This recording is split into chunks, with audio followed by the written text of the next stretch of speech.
ہر سال کی طرح موسمی گرما کے ختم ہونے اور سردیوں کے آغاز کے ساتھ ساتھ کشمیر کے پہاڑی علاقوں کے گھاس کے میدانوں سے خانہ بدوش گجر اور بکروال اپنے ساز و سامان اور مویشیوں کے ساتھ جموں کا رخ کرنے لگتے ہیں۔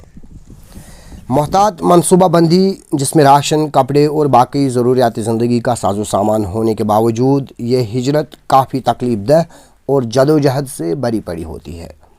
جموں کشمیر میں 23.4 لاکھ بکروال ہے جو خانہ بدوش برادری کا 11.9% حصہ ہے۔ یہ کشمیری اور ڈوگری بولنے والوں کے بعد جموں کشمیر کا تیسرا بڑا لسانی گروہ ہے۔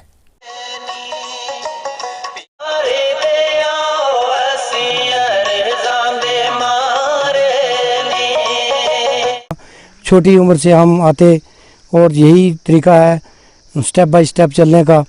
جس طرح میں اپنے ماں باپ کے ساتھ آیا یا دادے کے ساتھ آیا، اسی طرح ہمارے جو سسٹم ہے بچے وغیرہ سبھی اسی طرح یہ نظام چلتا ہے۔ باغ حسین جموں کشمیر کے چرواہوں کی خانہ بدوش برادری سے تعلق رکھتا ہے۔ باغ حسین اور دیگر بکروال وادی کشمیر کے گھاس کے میدانوں سے لے کر جموں کے جنگلی علاقوں تک 550 کلومیٹر کا سفر پیدل طے کرتے ہیں۔ راستے میں ہمیں تھوڑی پریشانیاں آتی ہیں، جب بارش ہوتی ہے کوئی ساز و سامان خاص ہمارے پاس ہوتا نہیں ہے، کوئی ٹینٹ وینٹ ایسے ہی کاغذ وغیرہ لگاتے ہیں، کوئی ایسا شیڈ نہیں ہے کہ جس میں ہمارا بچنا ہو، جب وہ تو ہو نہیں سکتا، کوئی ایسی چیز ہمارے پاس ہے نہیں گورنمنٹ کی طرف سے کہ راستے پہ ہمارا ڈیفنس ہو سکے۔ موبائل زندگی ہے، یہ چلنے پھرنے والی، بغیر ہم اس چلنے پھرنے کے رہ نہیں سکتے۔ تو جو ہمارا علاقہ ہے ڈسٹرکٹ رجوری، وہ اس سیزن وائز گرم ہوتا ہے، وہاں بھیڑ بکری نہیں پل سکتی ہے، پھر یہ آہستہ آہستہ کشمیر کی طرف ہم رخ کرتے ہیں اور ان پہاڑیوں میں اپنا آ کے گزارا کرتے ہیں۔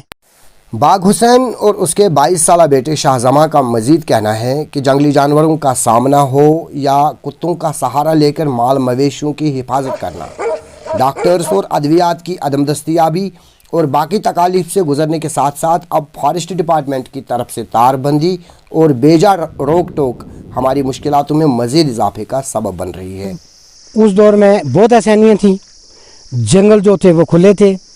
آج اتنی بڑی پابندی ہے کہ ہمیں راستے میں تار اور پول میں پھانستے ہیں، ہمارے پہ بہت حشر کرتے ہیں۔ گارڈ وہ کہتا ہے اتنے پیسے دے دو، اتنے جناب علی مجھے ایک ہنڈو کا ایک بچہ دے دو، تو وہ بہت بھاری طریقے سے ہمیں تنگ کرتے ہیں اور ہمارا چلنا پھرنا بہت مشکل ہو گیا ہے۔ رات گزارنے کے لیے بھی وہ تنگ کرتے ہیں ہمیں، راستے میں بہت شدت سے ہم اپنی زندگی جو ہے گزار رہے ہیں۔ اس کے علاوہ اور کوئی تبدیلی آپ کو دیکھنے کو ملی اس دور کی اور اس دور میں کوئی؟ اس دور میں یہ تھا کہ بہت بڑا آسانی تھی، آج کی جو بہت بڑی پابندی ہے فارسٹ کی طرف سے، تو ہمارا جو یہ کاروبار ہے اس میں بہت بڑا فرق پڑ گیا ہے۔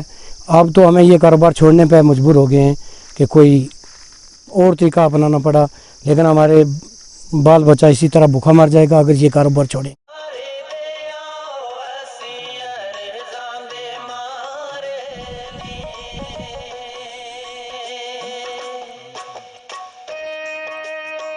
کہاں ہے سہولیت ہم کو یہاں کشمیر میں، جہاں ہمیں کوثر ناگ میں وہاں کوئی ڈاکٹر نہیں ہے، کچھ نہیں ہے۔ تو جاتے ہیں یہ موبائل جو یہ سکول ہوتے ہیں یہ جاتے ہیں تو ہفتے میں ایک بار جاتے ہیں، تو باقی جاتے ہی نہیں ہیں۔ تو یہ تو بادشاہی زندگی تھی ہماری، بہت اچھی ہم اس کو سمجھتے تھے، مگر یہ دیکھ لو یہ تار لگی ہوئی، کیا زندگی ہے؟ گورنمنٹ کی طرف سے ہمیں کچھ بھی نہیں ہے، پڑے شڑے کچھ بھی نہیں۔ تو ویسے ہماری زندگی تھی، اچھی تھی، ہم بھیڑ بکری چراتے تھے ڈھوگ میں۔ اب تار لگا کے گورنمنٹ نے جو ہماری زندگی ہے، جو جینے کا کوئی مزہ نہیں ہے اب تو ہم چاہتے ہیں جہاں ہمیں موت دی جائے، تو جہاں ہمیں یہ جو ہمیں سزا دی جاتی ہے ایسی تار بندی لگا کے، تو ہمیں تو ایک ایسے بنایا ہے جیسے ایک۔ اچھا، تار بندی کا کیا مطلب نکالتے ہیں؟ کیوں لگائی ہوا ہمیں تار؟ یہ گورنمنٹ کو پتہ ہوگا اس چیز کا کیا فائدہ ہے، یہ کیوں ہمیں نقصان دے رہی ہے، ہمیں ٹارچر کر رہے ہیں، ہمارے پہ ظلم ہو رہے ہیں، بہت ظلم ہو رہے ہیں ہمارے پہ۔ جو بھی یہاں بھی کوئی گارڈ آتا ہے تو بولتا ہے یہ ہے وہ ہے، تو بیٹھنے نہیں ہمیں دیتے ہیں، اگر بیٹھتے ہیں تو تب بھی ہم میرے سے مانگتے ہیں کہ دے دو، آپ ہمیں کچھ دے دو، پھر آپ یہاں بیٹھو۔